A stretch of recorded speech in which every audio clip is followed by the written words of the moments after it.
अधर्म की होती रहती है। तब तक भू पर परम गुरु प्रकट हुआ। उसी सन शरद ऋतु का आगमन हुआ।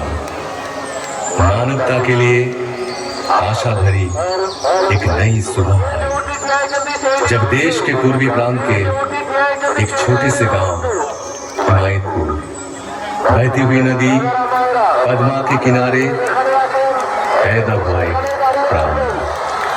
भले बुरे के विचार से विध्वस्त धरती को राह दिखाने आए मुक्ति दिलाने।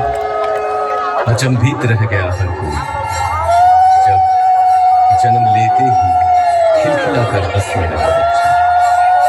पिता शिव चंद्र चक्रवर्ती, माता मनमोहन देवी।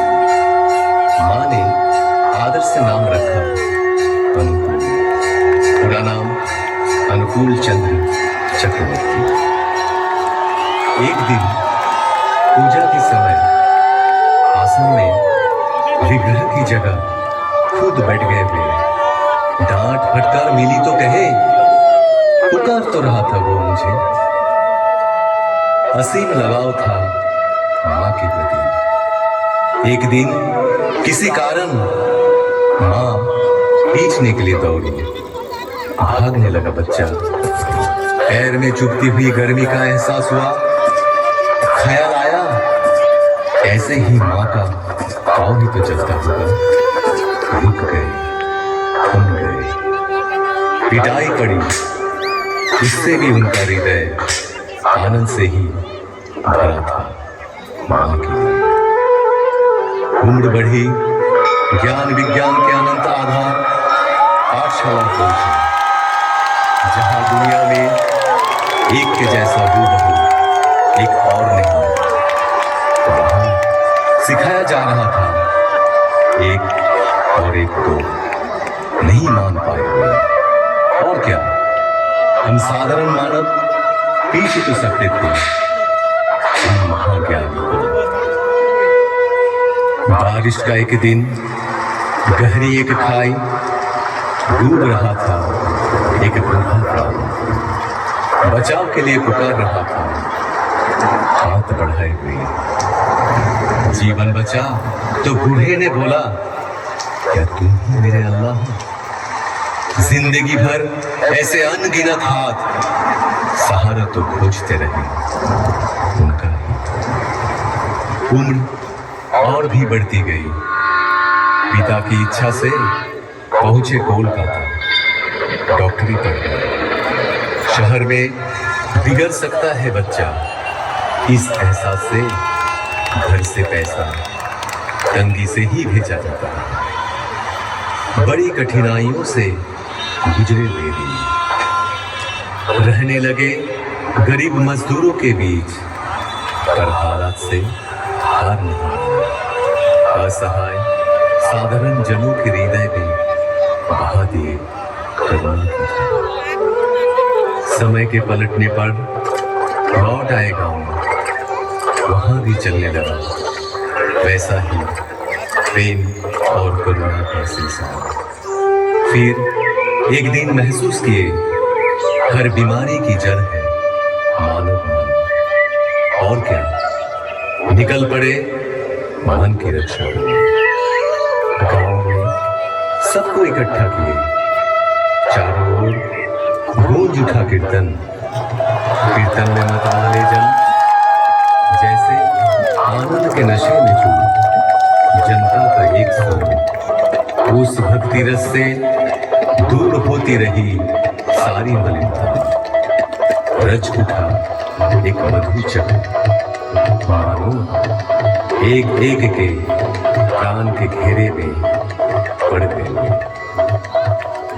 उनके श्री मुख की वाणी सुनकर नवजीवन पाए सकल जन। साफ दिखने लगा जीवन का जटिल मार्ग भी। ग्रहणग्रस्त धरा को अंधियारा से राहत मिली। जो भी पास पहुंचे तन मन से हुए खुशी। हर एक जीवन की पटकथा परिवर्तन के मूल कारण ही थे वे। केंद्रित कर उनको एकत्रित होने लगे लोग। आए अर्थार्थी, ज्ञानी, जिज्ञासु, संत भी पहुंचे, दुर्जन भी, त्यागी, संसारी, धनी, निराश्रय, निरक्षर, सब आते रहे आशा की किरण में परिस्नात होने। रचा कर्मशाला, रचा ज्ञानशाला, आपूर्ति के लिए आनंद बाजार भी। आश्रय पाने आकर प्रश्रय ही मिला हम सबको बेहतर जिंदगी की ओर। उनको घेर के जो मंडली तैयार हुई उसे सब पहचानने लगे सत्संग के नाम से। ऐसे ही एक दिन अचानक उस गांव का सब कुछ पीछे छोड़ कर्मभूमि की हर कुछ त्याग चल पड़े पश्चिम की ओर, पहुंचे देवघर। साल भर बाद आई देश विभाजन के हलाहल से ग्रसित राष्ट्रीय स्वतंत्रता। अनगिनत घर बिखरे, अनेक प्राण बिछड़े, निराशा के वक्त कितनों को शरण दिए हुए। शुरू हुई वही कहानी दोबारा। महामानव की लीला का अंतिम पर्व देवघर में ही हुआ समाहित। जो रहे उनमें समाहित, जो रहे उनमें मगन, समुचित हो आज भी पाते हुए अपने जीवन में हर एहसास में, हर कदम में यजन, याजन, इष्ट भृति के माध्यम से नियमित निरंतर ठाकुर को संग सुधा पाए हुए कई जन आदेश पाकर या तो अपनी इच्छा से, दिल और दिमाग से भी किए कोशिश पर असफल रहे। वो कोशिश मानो एक तितली के अपने पंख लहराकर आसमान छूने का प्रयास जैसा।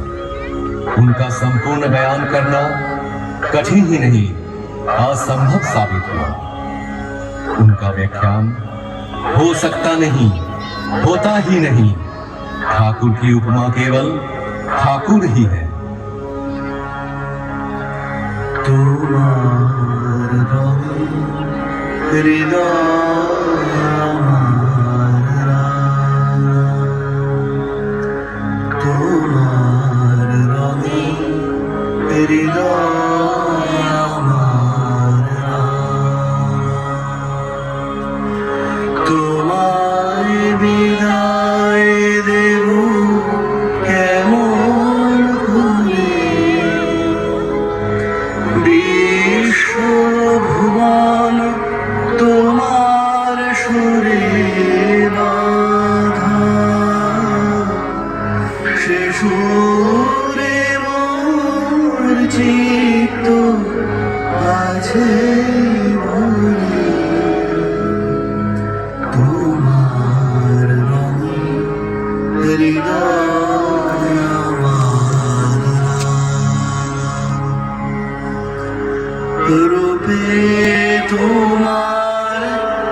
তুমি আমার সকল কাজের দিশা, তুমি আমার বেঁচে থাকার আশা, তুমি আমার সকল কাজের দিশা।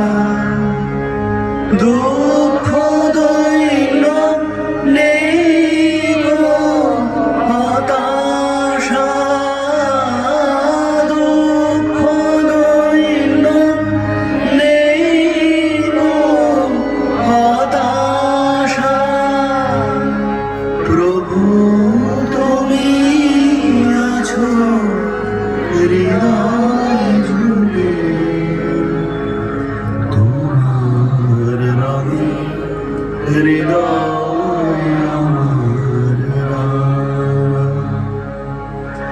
তোমায় বিদায় দেব কেমন করে, বিশ্বভুবন তোমার সুরে বাঁধা, সে সুরে মোর চিত্ত আছে ভরে, তোমার রঙে হৃদয় আমার রাঙা।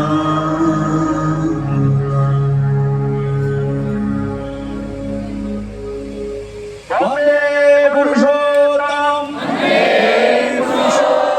বন্দে পুরুষোত্তম, বন্দে পুরুষোত্তম, পরম প্রেমময় শ্রী ঠাকুর অনুকূল চন্দ্র জি কি, পরম প্রেমময় শ্রী ঠাকুর অনুকূল চন্দ্র জি কি, পরম প্রেমময় শ্রী ঠাকুর অনুকূল চন্দ্র জি কি, পরমারাধ্যা জগৎ জননী শ্রী শ্রী বড়মা কি, পরমারাধ্যা জগৎ জননী শ্রী শ্রী বড়মা কি, পরমারাধ্যা জগৎ জননী শ্রী শ্রী বড়মা কি, পরম পূজ্যমাদ শ্রী শ্রী বরদা কি, পরম পূজ্যমাদ শ্রী শ্রী বরদা কি, পরম পূজ্যমাদ শ্রী শ্রী বরদা কি, পরম পূজ্যমাদ শ্রী শ্রী আচার্য দেব কি, পরম পূজ্যমাদ শ্রী শ্রী আচার্য দেব কি, পরম পূজ্যমাদ শ্রী শ্রী আচার্য দেব কি, সৎ সঙ্গ কি, সৎ সঙ্গ কি, সৎ সঙ্গ কি।